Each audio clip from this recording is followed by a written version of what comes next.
And so I went with biology. I thought it's a safe bet. It's a science. People respect the sciences. I can go to university and do science, and then who knows what would come afterwards. And so, as I say, I'll skip forward a few years, and I did my biology degree, did reasonably well, not amazing, and then I went off, left university, and never used that biology degree for a single second of my life. I went traveling, and long story short, I ended up in Spain, and I started working for a company who took me back to London. And I see that I'm going in a bit of a full circle here. But essentially what happened was, while I was working in London, this was where design started coming back into my life again. And I essentially moved from a larger office in Spain to a smaller office in London, where I was sitting next to, I found myself sitting next to a lot of the designers. I was on the sales team, but because the office that we moved into was a satellite office, it wasn't the kind of the main headquarters as before. I ended up seeing the designers and seeing the UX designers and in fact all the product designers and the developers within really close proximity. And I remember seeing the UXers and specifically thinking, that kind of seems like I could do that. I kind of had a natural affinity for designing. And to answer your question, that's kind of how design came into my life initially, and then came back around into my life. Maybe that was even like almost 10 years later. And that's kind of what started my current trajectory of going down and following the UX route and then into what I'm doing now. And was there anything specifically looking at the designers that you liked? Were they often in conversation, or were they discussing problems? Or what I liked about the designers was probably quite a naive view of what UX design is. Obviously now I've got a bit of a different idea of what it is, or a much different idea. But at the time, to be honest, I saw them designing on Sketch or Figma or whatever the designers were using at the time, and I could see like screens, and it just seemed very visual to me. And then in stark contrast, I was like phoning up, I used to work for a property company, so I was phoning up landlords, telling them about why they need to use our service to fill their properties with tenants. And I was like, oh God, this is the worst job ever. I want to be doing what these guys are doing. They're like playing with, like, they're making the platform look cool and all this kind of stuff, and redesigning the platform. And I know now that UX isn't, and UX and UI and web design isn't obviously just creating the buttons and creating the pages. But at the time I thought it was, and I was like, that seems like something that I'd like to do. Awesome. And before we switch to the topic of remote work, let's just talk about the career transition, the career change. How long did it take to transition your career from what you were doing over into design? So it's one of those things. I think that everybody has different. Everybody has a different timeline, right? Because everybody can bring different transferable skills from what they were doing before into kind of what they're doing now. What I had on my side was that I had a few years of working with startups, so I had that kind of experience on my side, which was nice, because I knew that I had the experience of kind of like at least being in meeting rooms and talking about the language that I used wasn't a million miles away from the language that I knew I would be using as a new UX designer. So that's kind of like where that was kind of my advantage, but I probably had lots of other disadvantages as well that I didn't know, so to speak. And I think that kind of that works with everybody. Everybody has some advantages that they kind of bring into their new career if they're career switching. But obviously I've only got my perspective. So to answer your question, it took me, I mean, we're going back a few years now as well, because I think that I started my career change course. I think it was in 2021.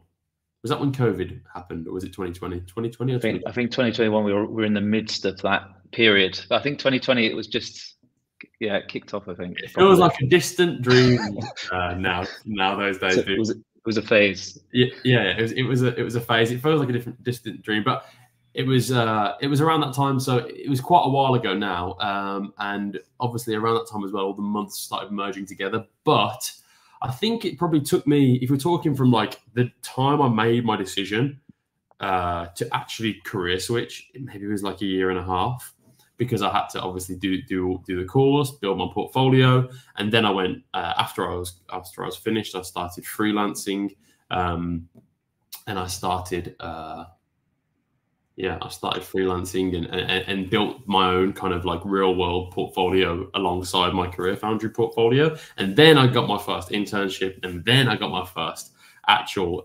full-time role as a UX designer, which was it felt like it was a spectacular day. I felt like all the hard work had been paid off, so that was good. Awesome. I'm actually just interested in the crowd watching this evening. I want to play a little game on Big Market because we've got some emojis in the bottom. So for the crowd watching, smash the heart emoji if you're thinking about a career transition. I know there's a 10-second delay, so we'll wait, but hit the heart emoji if you're thinking about a career change. See if any hearts come through. Oh, I am seeing the chat now, actually. I shouldn't get distracted. I'm not going to look at it for too long, but while we're waiting these 10 seconds, I might have a little look and see where people are from. We've got somebody from Argentina in here. I live in Spain, so I also speak a bit of Spanish if you want to go over to Spanish later on. Let me just ask one second question to the audience. Then the laughing, smiling emoji, if anyone here is already working in the job as a UX designer. So we've got 67 people who are aspiring. Is anyone laughing out loud who's already in the position? Okay, we'll just ask the audience that. We'll give it some time. Tom, I want to just recap on the career transition again one more time. For you, what do you think was the hardest thing to learn in the career change? Because it's not always super simple to change careers when you're doing something else. What was maybe the hardest thing to grasp? The hardest thing to grasp. To be honest, I took to obviously UX design it's relatively broad. I did the UI course because I wanted to focus on the kind of the visual elements and stuff, but you eventually, when you go into the field in general, a lot of companies will be looking for a UX or UI designer, and they're looking for you to kind of like multitask. To kind of fulfill. A lot of companies anyway are looking for you to fulfill both roles, especially if you do what I did and I went into kind of back into the startup world again, which is where I kind of like to work. To be honest, I like the small teams and the fast-paced nature and that sort of thing. And I think the hardest thing for me to learn was I took to the designing side of things extremely. I feel like I took to it well. I felt like I had a natural not instinct maybe, but maybe an instinct of like, that looks good, that looks bad, and kind of like the taste of the design I came to me quite naturally. But there's some parts of UX design, like the more logical side of things. For example, I don't want to get too technical, but stuff like design, organizing your design file. There's things about Figma, for example, like if you've got a button and you want to do different variants of the button to show its different states of like pressed, hovered, all that kind of stuff. Keeping all that stuff organized doesn't come super naturally to me, because I'm not the most organized person, and I'm also something else that didn't come that naturally to me. I'm not the most, and I wasn't the most at the time. I haven't changed that much. The most logical person either. So when I did the Career Foundry course, I'm not as sure how it works nowadays, but I had the intro to UI design, and then I had the bulk of the course, which was like all my modules, building out the portfolio, and then you have an optional, or it's not optional, it's like an add-on. You can kind of like speciality, right? Specialization, and I went into front end coding. So I was looking at CSS and HTML and that sort of stuff. And that sort of stuff was very, very difficult for me. I've realized that, okay, I'm not born to be a programmer or someone that works with too much code or anything like that. The very basic stuff was okay. But it kind of speaks to the same problem. It's that I'm not super logical. And so that was that's kind of what even today, even what I struggle with today, is probably like keeping if I'm looking at invoices and stuff like that, keeping everything in the right folders, and do you know what I mean? It's kind of like the organizational aspect of it is what I guess I struggle with probably the most. I'm just glad people can't see my desk here, because you can always hide things. I think that's a really good point. And also, just going back to your point that you made earlier about transferable skills, I feel like a lot of people going into a career change thinking that they have, they're going to start at scratch, they're going to start at complete zero, and maybe forget that they already have a wealth of skills that they're going to bring to the new position. Maybe it's presentation skills, soft skills, people skills.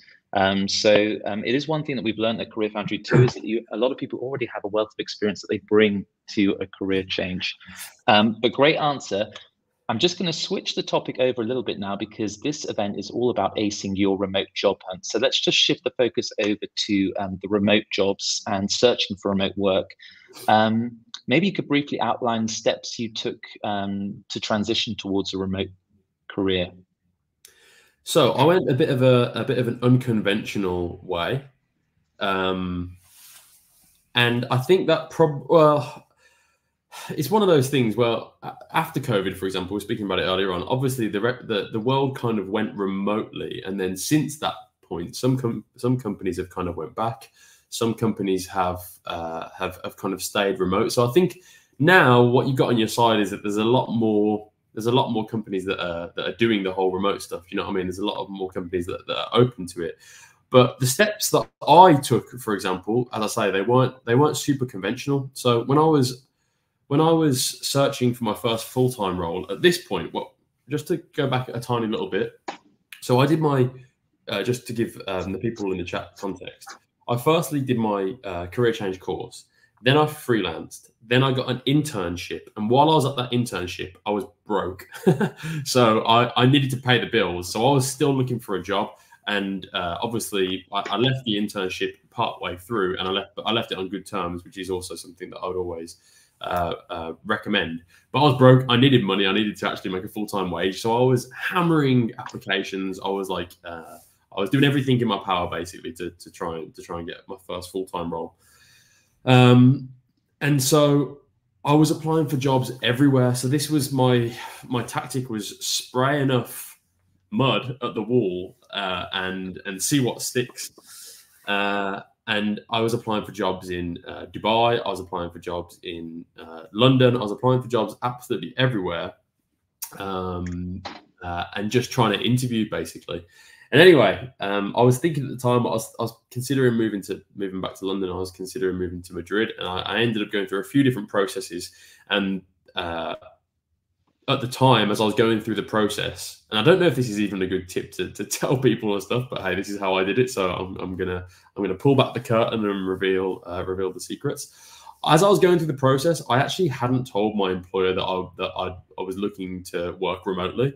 And it wasn't until they offered me the role at the very last step that I was like, look, guys, my circumstances had changed. Because to be fair, it wasn't like I was just being, I wasn't being dishonest. My circumstances had changed. I'd broken up with my girlfriend at the time, actually. And we went in different directions. And I was like, well, if I've broken up with my girlfriend now, I would love to go back to Spain, which is where I'd previously lived, and I really felt at home. And I told them that story. And they were like, look, we're willing to trial a brief period of you working remotely. So for a couple of months, let's see how it goes, and we'll trial it. And now I can look back and you can kind of bring all the pieces back together. I think it was not to be very stereotypical in quote Steve Jobs, but Steve Jobs says it's easy to connect the pins looking back, or connect the points looking back, right? And now it's very easy to connect the points looking back as well. It's a case of I told them, like, can I work remotely? They said, let's try it for a little bit. I came over to Spain, and it just kind of worked essentially. And they never really, after a few months, it kind of worked for them. And also this is another tip as well, which I kind of like didn't know that I was doing at the time, but worked to my benefit. was I was applying for small startups as well, because I thought I had more of a chance to be hired by a small startup that were willing to like take a chance on a new designer because they could pay me less. But what that also meant is they were also more flexible. They didn't have these really rigid company policies where they're like, no, this is only a remote, this is only a what do you say when the opposite of remote is like presential? In person. Yeah. Trying to use a big word to impress the audience, but yeah, in person would do just fine. So I ended up just asking them basically and revealing that I wanted to move to Spain, and it just kind of worked out for me. So whether that will work every time, I highly doubt it. But if you at least stack the odds in your favor and say like apply for companies that are maybe a little bit smaller potentially, or also once a company's offered you the job, you kind of have the leverage at that point, which is something to be aware of. Once they've offered you the job, it means that out of everybody that's applied, they wanted you, they chose you at the end of the day. So then you've got a bit more negotiation power rather than upfront being like, oh, by the way, I want to live in Spain, I want to work remotely. They're like, well, we've got 10 candidates, so this is actually a downside for this candidate. This is like a drawback for this candidate. Once they've been through and they like you and they've seen your work and that sort of stuff, you've got a bit more negotiation power. For sure. Just seeing some comments come through. I'm just going to post the Career Foundry UI design program because this is the program which Tom did, just for context. Mm-hmm. Also interested in the crowd again who's watching this evening. And again, let's do an emoji thing. Put the hands up, slap the hands up emoji if you're searching primarily for a remote position. And if you want just flexibility, so to work in person but also remotely, then give just the smiley face. So that's just, oh, there's quite lots of people looking for it.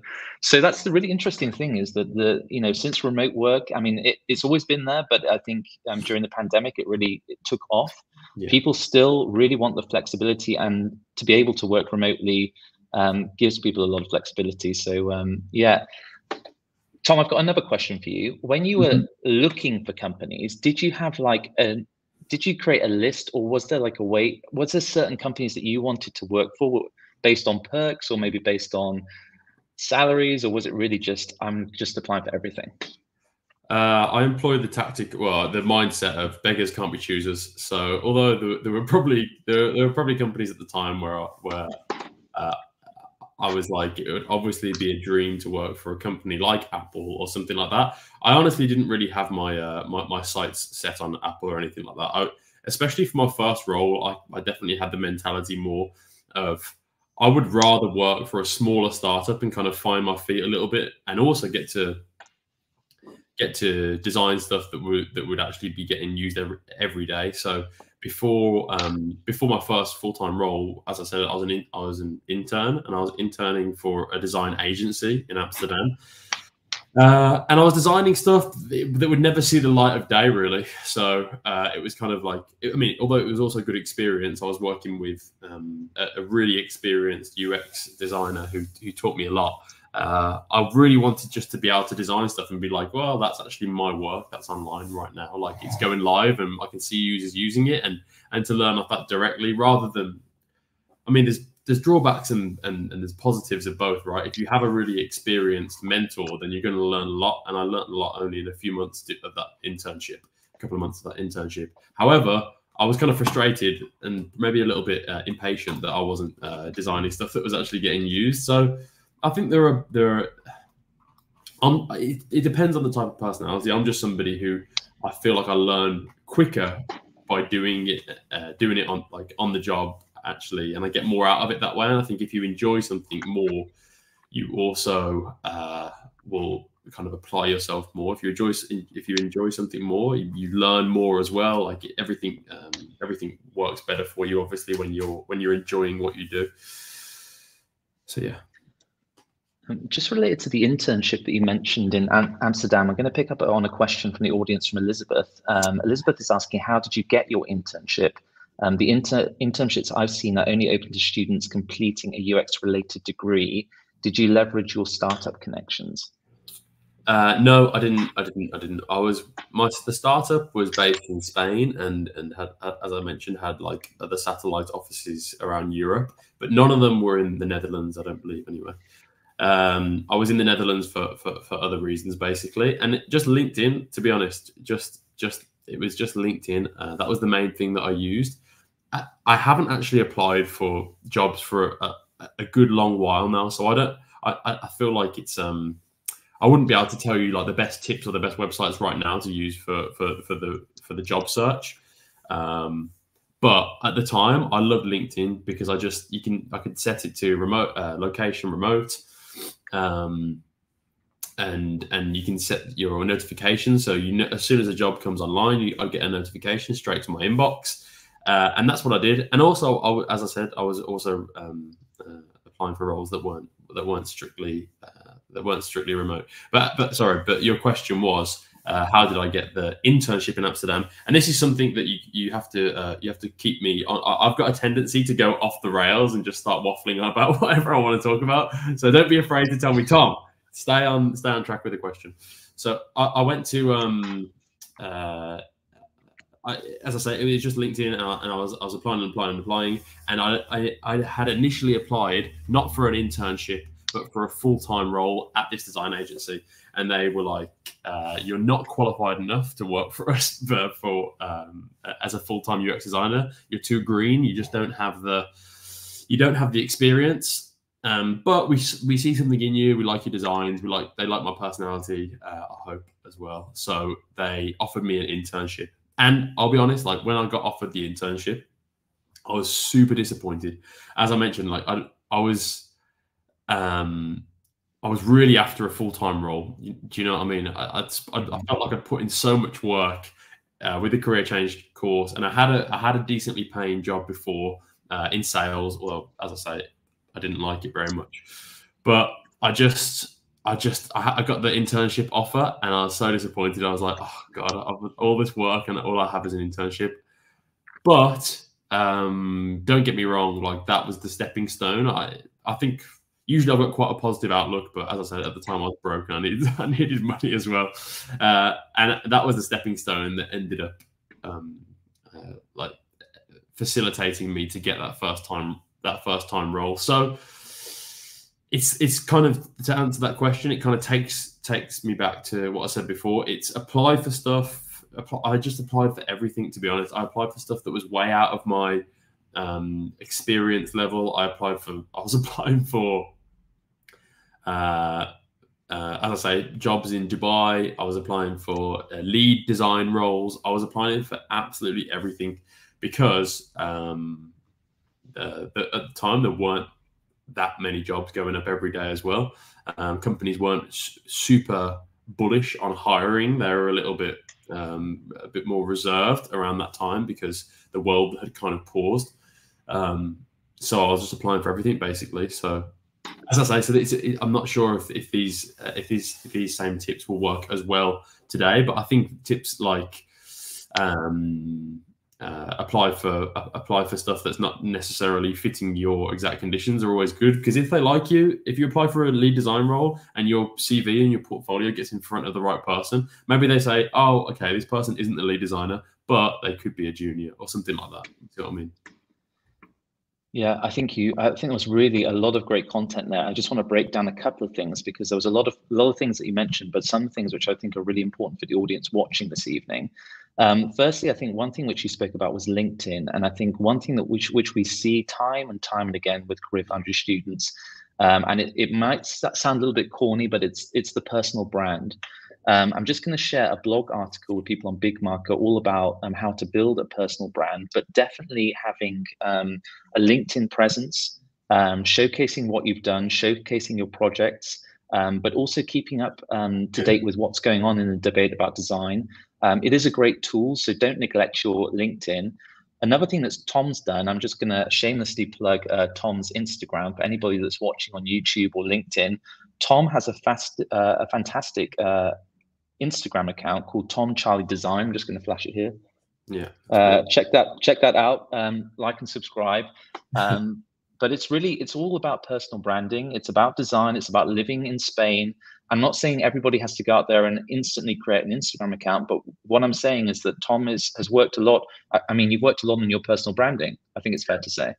Well, honestly, that's the number one tip that I give to people now. Whenever somebody says, "How do I do what you do?" I want to live in Spain. I want to be doing something that I like. I'm like, look, start making content. I know it's not for everybody, but there's so much content out there that you don't even. It's a really difficult one, right? You can create a personal brand, and you don't necessarily have to be the person in front of the. You don't have to be the person in front of the camera. You can make a faceless personal brand where your work speaks for itself. You know what I mean? So I've got a friend, for example, who is an architect. A bit of a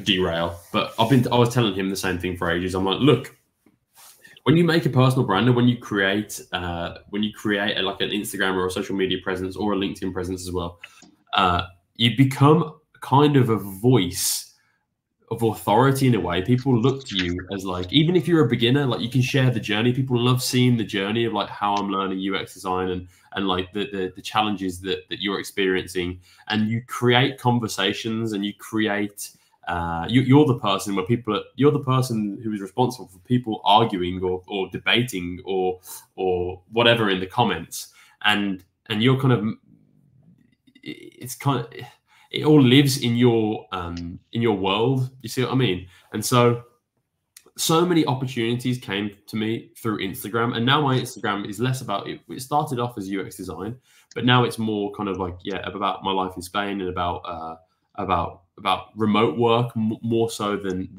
UX, because through my personal brand, the majority of my income now comes from social media, and so it's amazing. It's an amazing way to kind of become your own boss and to kind of start earning, even if it's kind of side income from UX, from the UX content. When I first started, I've only been creating content for about 1.5 years or so, but when I first started with UX content, I was already getting offers from brands after about 4 or 5 months. And I was just doing, at the time, I was doing like tutorials, how to animate things on Figma, stuff that was quite eye-catching. And I wasn't an expert, but people start to kind of look at you as if you are an expert. And I'd always say, like, look, I'm not even that good at Figma, but I can do this, and I can show you how to do this, and that sort of thing. I'd also do. This is going back now, but I used to do portfolio reviews on TikTok and on Instagram as well. And people would submit their portfolios to me. And I'd review their portfolios, and I had a couple of those that went viral, and that was another way of just creating those conversations and boosting my own personal brand, and that also is an amazing way to flip the job hunt on its head, and be like, and people start coming to you rather than you're going to people asking for work. People start coming to you and offering work. But anyway, back to my point, I was saying some people aren't the type of people who want to have their face on camera and that sort of stuff. My friend who's an architect, he does no face content, but with his own personal brand, and he's like explaining architectural principles and like interesting architectural stories. And he has posted 6 or 7 videos, high quality, and he has more followers than me. He has like 50,000 followers on TikTok and like 70,000 on Instagram or something ridiculous. And it just shows, if you make quality content or anything could happen. You know what I mean? Maybe you want to share your journey. Maybe you want to be in front of the camera. Maybe you don't. My point is that you can find your own way of creating content and creating that personal brand, even if you want to just do text only. There's stuff you can do that on pretty much any platform now. Like, obviously Twitter's a great platform to do text only, but LinkedIn works for text only as well. Even Instagram, you can post like a little design you did, and then the majority of your content can be in the bio, not the bio, the caption. So there's loads of ways to do it. So that's probably one of my number one tips is create that personal brand. It sounds lame to everybody else, but once you start doing it, you're like, wow, this is a life hack. This is like the best thing.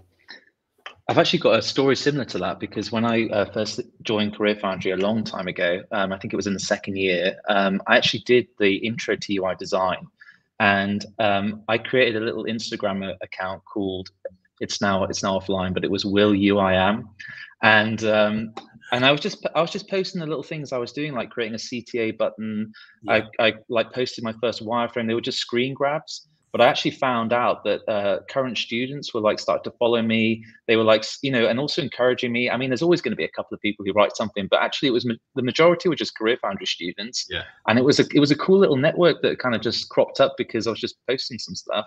Yeah. Will You I Am, unfortunately, is retired and will not be going forward. But it's a shame. You know what it could have been. It could have been something. Still making music. That's good. Still making music, yeah.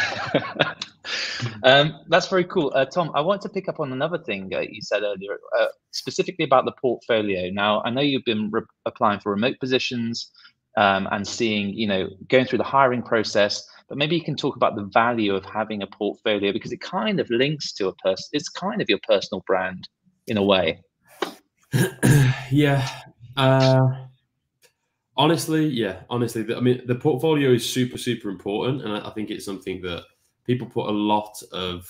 I mean, especially when you've freshly graduated, you think the portfolio is like the be all and end all, and your portfolio has to be perfect. There's a couple of ways of thinking about it, really. I think it doesn't.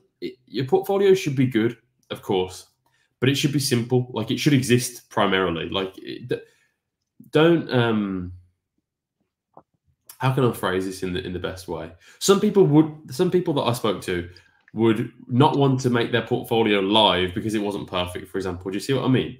And they wanted it to be all custom, and they wanted everything to be perfect. For me, I just I made a site on Squarespace. It was really bare bones, and instead of like putting all my focus into the portfolio, which, to be fair, I think it looked pretty good. Don't get me wrong, but I just made sure that I'd explain the work really well. And I think I mean, as I say, I've never been a hiring manager, so I'm not 100% sure. But as I say as well, in the TikTok days, I did review like at least 30 or 40 portfolios, and I had hundreds more submitted to me that I would look through and think, is this one a good one to review or not? And yeah, it's important at the end of the day, because I kind of had from looking at it through that lens, I kind of had the experience of a hiring manager. I'd look at these portfolios and I'd be like, okay, this one sucks because this reason, this one sucks because of that reason. So I think simplicity is key. Just keep it super simple. Focus on the problem that you've solved, or the transition. Do you see what I mean? Like, if you started here, if it's a real world project, which I guess, well, who knows? If it's a real world project, you kind of start where you were before, describe the problem, describe what was done or how you found out what the problem was, and then describe, did you fix it or not? Or what did you learn if you didn't fix it? Do you see what I mean? Like, take them on a journey and spend way more time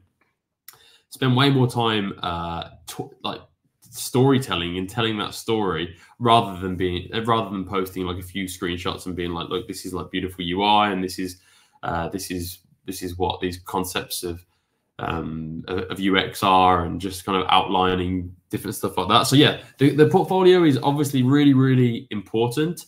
I think the main thing is actually having a portfolio that exists is the most important thing, instead of trying to aim for perfection. And if you're worrying too much about having a perfect portfolio, you're focusing on the wrong thing. Just have something that exists. Make sure the storytelling's good, and make sure that you're emphasizing that you can solve a problem. Because anyone that looks at your portfolio, the chances are they probably don't know much about design anyway, because it's probably someone from HR, it's probably a hiring manager, unless it's someone from like a branding agency or whatever, or a design agency. They probably don't know that much about design anyway. They want you because hopefully you're going to be able to solve a problem for their business. Or yeah, like what happened with me, with a very small startup, it was the CEO that interviewed me, because it was that small. There's only like five people in 5 to 10 people in the whole company when I started, and he didn't know anything about design. He just kind of had a feel for what he liked, but he wanted me to come in and be like, okay, these pages suck for this reason.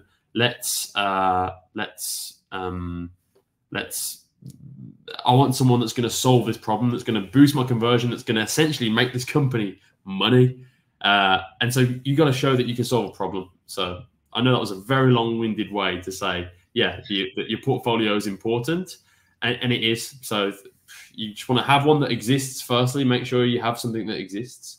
Like right now, I mean, I don't have an online portfolio. Funnily enough, I don't follow my own advice and I don't have a UX portfolio right now because so much of what I do is just in the creative world. So now my portfolio is more about it's back to the personal profile again. So I have my portfolio, my website consists of like one thing that I do that's social media, another thing that I do that's creative, like brand creative strategy, and then I've got a clothing brand as well. So that's still a portfolio, but it's not a UX or a UI portfolio in the same sense. But it's so important. You've just got to have one. It's all wrapped up in the personal brand stuff, like you said. Do you want to share? Should we share this, or do you want to share your website? Yeah, I can. Yeah. Yeah. Wait. Whilst you look for that, Tom, just going to follow up with Marta's question here. I am going to plug Career Foundry here. How can you know if your portfolio is good enough? So if you're a student at Career Foundry, we have a dual mentorship model. So we have a mentor and a tutor. Mentor is the industry expert working in the field and will look and review your portfolio as you progress through the program. So you work on different projects as part of the UX design program or the UI design program, and those will then go in your portfolio. One more thing to say about the programs at Career Foundry is that if you choose the UX design route, you can specialize in UI design. If you choose the UI design route, you can also specialize in UX design. And also recently we released product design too. So we've got 3 different design programs. And if you are interested in any of those, I would recommend booking a call with a program advisor. I'll give the link here. If you've got any questions about the curriculum, the dual mentorship model, or maybe jobs in your locality, or maybe even remote jobs, I'll just post a link. I will stop talking about that now because that was a bit of a shameless plug. Tom, let's go back to you and maybe just just talk about the website maybe. So I've just posted it in the I've just posted my website in the group chat, so people can go and check that out, I guess. As I say, it's not a UX portfolio anymore. It's more what I focus more on nowadays is obviously the content creation, so social media creative marketing and UX design as well. So I can kind of wrap that up in a package and help people with their kind of either their branding, their creative strategy in general, and obviously a part of that is the websites and how they're making money by websites. And then I've just got other stuff that I do as well, and then things that I'm interested in. It's kind of just like it is just like your personal. It's like your online presence, your online personality. You see what I mean?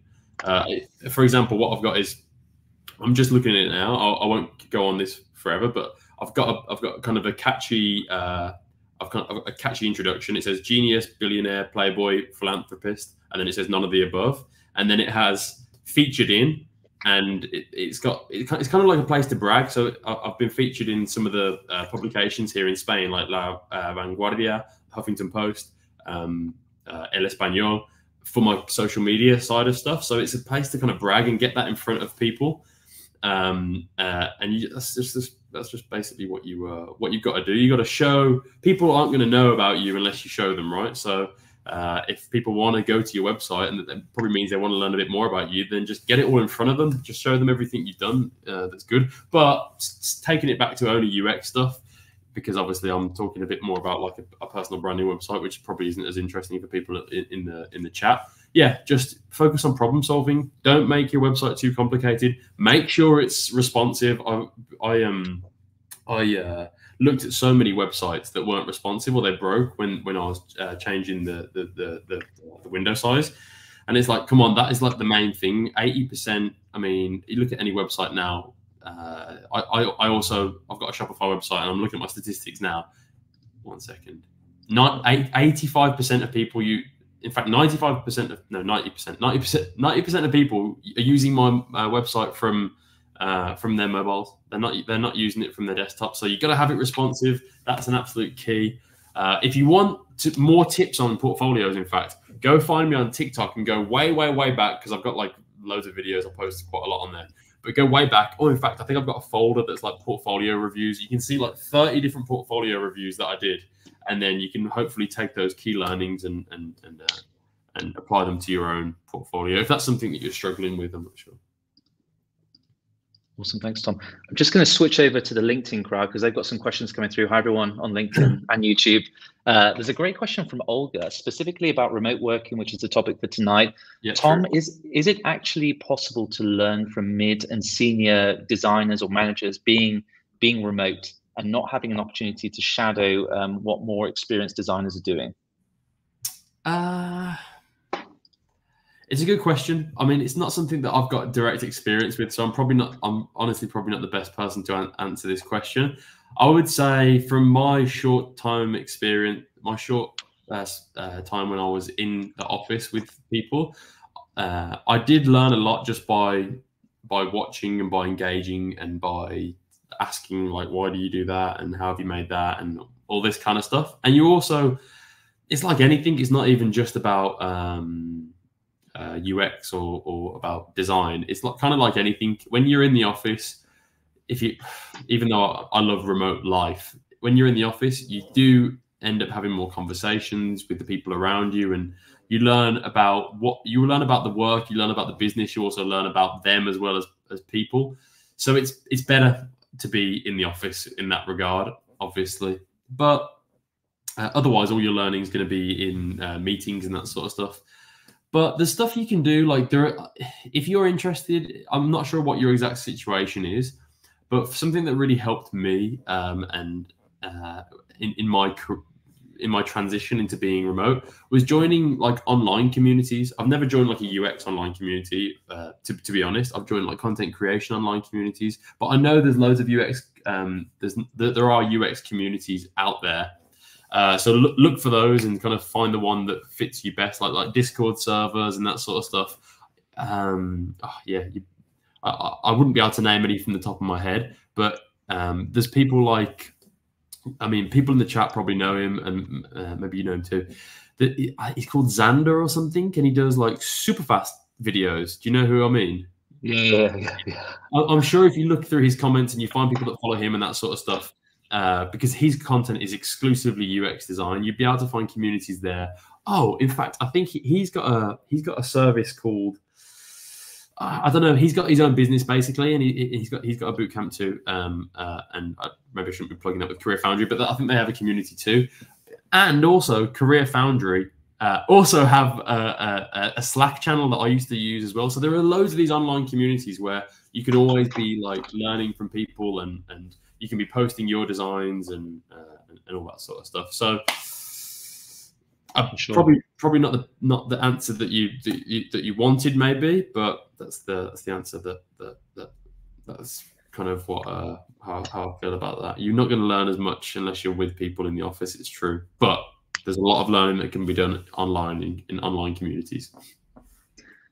I think one thing we also see is that for students, being engaged with the topic, reading blogs, reading books, being in different communities, not just the Career Foundry community, checking out Xander, checking out all these influencers also in design. Yeah. Once you're in that bubble and you're sharing, commenting on LinkedIn groups, this is I think is where the magic happens. I think this is where you get your name out, but also where you get your inspiration from too. So definitely be active, be engaged. We do get a lot of questions at the moment because there have been some layoffs in tech. We all know that about what the outlook for design is. I think, Tom, it would be great to answer some of these questions about what's it like looking for a remote job in 2024. We're actually seeing that there is still a lot of demand for UX designers, web developers, data and I can't even speak now. Data analysts. I just posted a Forbes article which cropped up recently, looking at some of the main skills to learn for 2024, and UX and UI was still part of it. Yeah. So it's design's not going away. That's one thing that we're seeing, but it is evolving though. So Tom, maybe you could just give a little bit of a lowdown on your views of what the industry holds. When I was on my career change course, I'd get articles every day that would come that are like fear mongering. That's how the internet works. So every day I'd receive stuff to my inbox that's like, is this the end of UX design? Is it the worst time ever to be a design, to go into UX design or to go into design or to change career? The reality is there ever a good time to career switch? I mean, there's never going to be the perfect time, because the perfect time was probably 3 years ago going into it back then. Do you see what I mean? So it's like there's never going to be a probably perfect time to career switch. But you just gotta do it. UX design hasn't gone anywhere over the past few years, and I'm still seeing those articles that still pop up now. The reality is, what are your options? Are you either gonna just be scared of like what happens if AI takes over? What happens if something else happens? Who knows what's going to happen in the future? But the reality is, it's like you'll be in a better off position by actually doing something anyway, and at least you will have always known. And I think it's a safe bet to say, like, I mean, I actually can't say about AI what's going to happen with AI because it might take everyone's jobs. Who knows about AI? But I mean, my point is, you can't just sit and do nothing. If AI comes in the way they say it's going to come, it's literally going to take everybody's job. So I wouldn't worry about if it's just going to take the UX designers' jobs first or whatever. And also, like, there's ways of the way that I think there's a lot of ways that there's like smart tools. Do you know what I mean? Like Figma uses the benefits of AI with FigJam, for example, with their whiteboarding app, and like a UX designer that knows how to use AI with their UX in their UX practices is going to do better than someone that doesn't. So yeah, I don't know. There's always going to be fear mongering. There's always going to be articles on the internet that are going to tell you that it's the worst time ever because people are attracted to negativity, and people are going to want to click on those articles at the end of the day, and they're the ones that get shared, and they're the ones that start get engagement in the comments and stuff. So my philosophy in life is just action. Just take a step. Just do something rather than just doing nothing. If you do nothing, you end up in a state of paralysis, and that doesn't do anybody any good. I agree 100%. See it with Career Foundry students, also seeing it in professional life too. I think it's about taking one step at a time and just keeping every week, on those steps. Even if you want to start building, we've spoken a lot about personal brands. You might think, this is way too much for me. Even by starting creating a profile, or maybe just posting one thing a week which interests you, a blog post that you found interesting, is taking that step in the direction that you want to go. One thing I would say at Career Foundry, we also have a free short course. So if anyone's watching this evening and the full program is a little bit too much at this stage, I'm going to post the free short course, which is about 5 or 6 days. That gives a taste as to what the field's like, and will take us a little bit further than this webinar this evening. And that's a good place to put your first step down. So I'm just posting that there. Tom, what do you think? Are you still seeing lots of remote job positions online, or do you think that they're reducing, or is it changing with the remote positions? As I say, I'm not searching actively for remote jobs at the moment, so it's really hard for me to say are there more, are there less. I made a PDF for my followers not long ago, which was like companies who are actively that have a remote first policy or whatever, and I was blown away by how many companies are like remote first. There's lots of cool companies. So although I don't know about the roles that are kind of being uploaded, as I say, I'm not searching at the moment for work or anything like that. But I feel like in general, I guess it's kind of more of a feeling of having my finger on the pulse, and also by doing social media and stuff and talking about remote work. I meet loads of people every day that work remotely. I'm in the bubble of people that work remotely, and if you want to work remotely, then if you want to work remotely and you really want to go after it, and that's what you've got your heart set on, you'll be able to do it.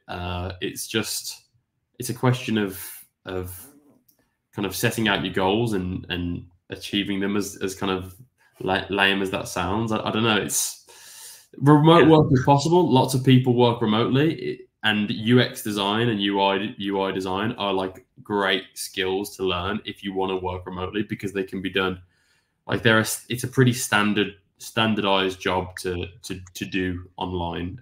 It's not like there's a lot of jobs out there that companies don't really like if you're going to be online. If you're an executive assistant of a CEO, for example, that's not going to be Usually that's not going to be done completely online because you've got to be with the person all day. But UX, UI design, it's our whole industry is based around technology. It's all based around the cutting edge technology, right? Figma is a software to create designs, and the whole reason why it blew up to the point that it did is because it's built around online collaboration. So although I can't say how many new roles are coming in, the world in many ways, for many reasons, is going that way. Even to go on a super side tangent, Elon Musk's Neuralink, that sort of stuff, maybe we'll be communicating soon without even talking, without even having to do meets. Maybe this time next year when I do my annual Career Foundry webinar, maybe I'll just be beaming it straight into your brains instead. We'll just all be sat in a silent room together. Just it'll be completely silent. Everyone will be silent. We'll just be looking at each other. Sounds like heaven. Yeah. Let's briefly switch over to salaries, because I know that this is a topic that a lot of people talk about, and it's one thing which people really have to consider when making a career change. And sometimes it's one of these topics that people feel uncomfortable talking about. How do you think working freelance or remotely affects salaries, basically? It's a good question. I think salary, I can't remember. I did a video for Career Foundry a few weeks ago, a collaboration. So if you guys are interested in finding out what my exact salaries were in my first 3 roles, that was the concept of the video. What were my first 3 UX design salaries from freelance to internship to first full-time role? And so I revealed those salaries. So it's not too far down my feed if you want to go and check those out, if you want the exact numbers. But I remember once I got my first full-time role, I was on more money at that point than I had been before. So at that point, I was already happy. I was like, okay, it's already worth it. I'm doing a career that I want, and I'm also earning more than I was before. Great. And then for me, it was a case of every year just being really tenacious about negotiating, or every role that I have, negotiate. You've got to negotiate. No one's going to say, Tom, you've done an amazing job this year. We're going to give you a huge salary increase. You might get a salary increase, but they'll give you a couple of %. You got to fight for it. You know what I mean? You got to say, I want 15% this year, or whatever you want, 30% this year, and they'll meet you somewhere. They'll meet you somewhere higher than they were planning on before. So for starter salaries, I don't really know what they are at the moment. I'm not 100% sure. But all you've got to know is, as soon as you're in a company, if that's what you're looking for, if you're looking for to be employed, as soon as you're in a company, the company's got chips in the game as well. You've got a lot of leveraging power. You've got more leverage than you know by being a full-time employee. So they don't want to go through the hiring process, get somebody else, and also especially with stuff like UX design, you become and I'm not sure there's a technical word for it. And I'm not sure what the technical word is, but it means there's a lot of knowledge that only you have in that company, like your design file and stuff like that. It's only really you that knows how to navigate to your file on Figma, and for that reason, you're a big loss. Do you see what I mean? So you have a bit of weight to throw around once you're actually there. So even if it's not the perfect starting salary, I mean, you should be making, I don't know. I'm not sure what the starting salaries are at the moment. I don't want to speculate too much. But negotiation is always there basically for you. You don't have to wait for your yearly review or whatever like that either. If you've done something good, or if you feel like you're doing a lot or more than you'd set out for initially, you can always negotiate. And I think as a UX designer, and this is why also taking it back to my previous points, why I like working for smaller startups, it's because you are more of an integral part of the team, and you become essential, and that's good. Always good for negotiation when you're essential, and they don't want to get rid of you. It's always good for negotiation. For sure. Great answers, candid. I've just shared a blog post that we put together. We've got a team of editors working at Career Foundry. Salaries are based on where you are geographically, spread through different countries. So it's very different based on where you are in the world. But there's a bit of an overview in that blog article about salaries at the moment in 2024. Let's stay on the salaries topic, Tom. I think it's interesting. Like, Tom, how would you prepare for? Because I completely agree. Going into a performance review with your boss. I think it's great to have projects or milestones that you've done in the past 6 months or a year. But how would you prepare for a kind of a UX or UI, salary negotiation? Firstly, tuxedo. No, I'm only joking. I think, how would you prepare? So you've got to start even before you've got to start with what they're getting out of it, right? A negotiation is kind of like, and I'm no master negotiator or anything like that, but I understand that, like, you've got to at least show up front what you've done.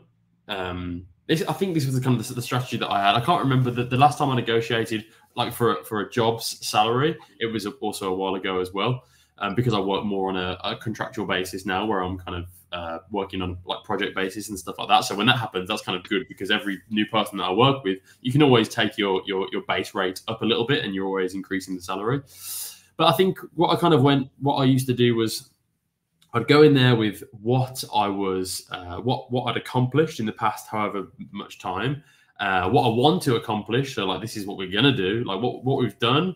This is, like, so you can trust me. Like, look at all this stuff we did, and then what I'm gonna do. So it kind of tempts whoever you're negotiating with. They're like, oh yeah, we want that. Like, we're gonna do this and this and this, and look at all these projects we've got coming up, and this is what's gonna happen. And look at all this. Then you like all this responsibility that I've taken on, all this extra stuff, and look how integral I am as a part of the team. Like, I was the UX designer at the startup, but I was also doing stuff. I was also making, like, visual stuff for the emails that went out. I was the only person that knew how to use MailChimp, which is like the mass marketing software that a lot of these companies use. So I was the operator of MailChimp, and I was the designer of the MailChimp emails and that sort of stuff too. And I was like, look, I'm even doing, like, the marketing position. I'm doing the marketing people's role, and you start to take on all these little stuff. So when you're taking on those little bits of those little extra jobs, just either mental note or physical note, because then you've got, like, ammunition to go to a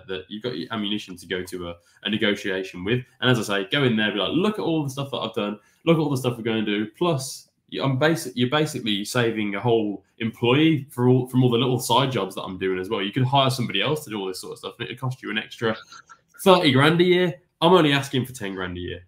You know what I mean? And then that makes it seem like, wow, that's actually a really good deal.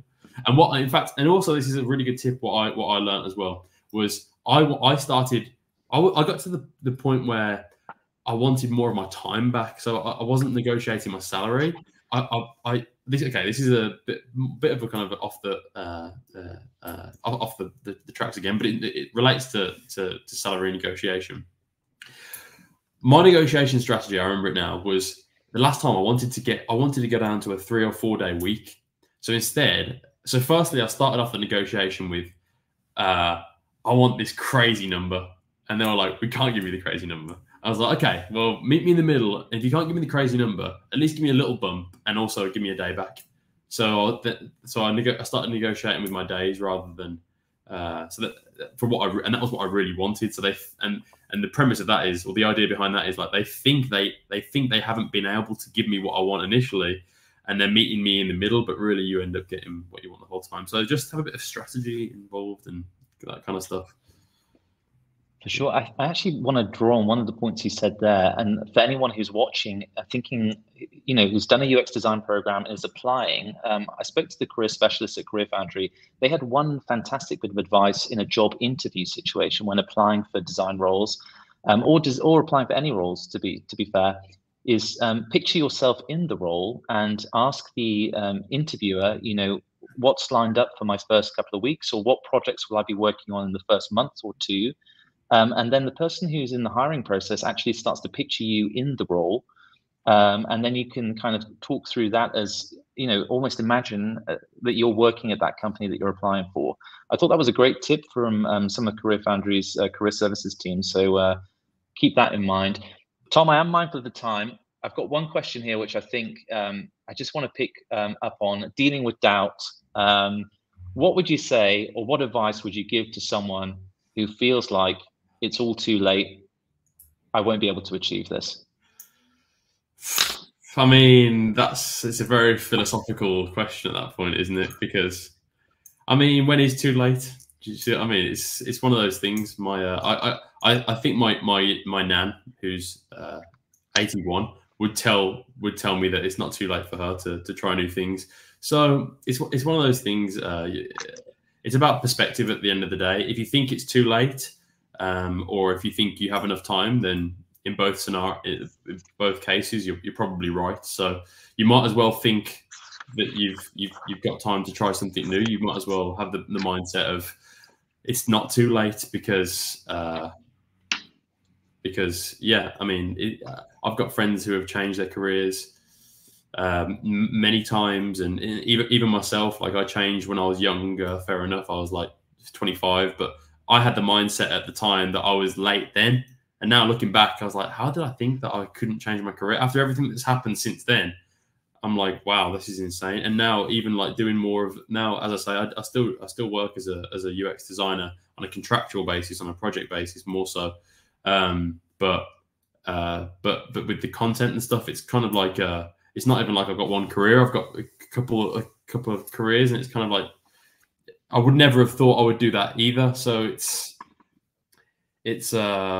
you gotta, if you think, you've got to broaden your horizons in terms of when it's too late and when it's not too late, because the chances are it's probably not too late if you're willing to learn new things, and you're willing to be curious, and also you have the humility where you're like, okay, I'm okay to start at the bottom rung and work my way up again. Then I think that's a great attitude to have for anyone that wants to change their current circumstances. Yeah. Tom, I think that is a great philosophy or a mindset to end on that. I started learning piano last year. I'm absolutely terrible, but I am better than last year. So I think like you've just gotta stick at something, Yeah. and I think it's a mindset thing. I think it really is. Yeah. Thank you so much for the candid answers this evening. And yeah, I think we'd love to invite you back. I think we should discuss some other topics. Okay. But we'll reach out to you. Thank you so much for all the audience watching on LinkedIn, on YouTube. Currently, we are offering a 19% off Career Foundry's UX design program with Tom's discount link. I've added that in a sticky note on Big Marker, but I'm sure it's on YouTube and LinkedIn somewhere below. If you're not quite ready for the discount, I would recommend, as I said before, booking a call with one of our program advisors. I know them all personally, so if you want to discuss anything about design, jobs in your locality, the job guarantee that we offer at Career Foundry, all our dual mentorship model, that's a mentor and a tutor, do book a call with one of our program advisors and talk through your career change. I'm also going to post a link again on Big Marker. We've got some fantastic events lined up for February too. We've got some big names dropping on the Career Foundry events channel. We've got Maureen, who's also a UX design graduate, who's got an amazing Instagram account. So check that out, a UX collection on the Career Foundry events page. And we've also got a UI designer also joining, Florian. He's going to be looking at product design. So do check out the Career Foundry events page too for some more events. Tom, I'm wishing you all the best for this evening in Spain, where it's a lot warmer than Berlin, probably. But It's okay. yeah, really enjoyed the webinar tonight. And yeah, thanks so much for everyone for joining. Tom, thank you so much. And yeah, have a good evening. Awesome. Thank you so much. I really appreciated being here with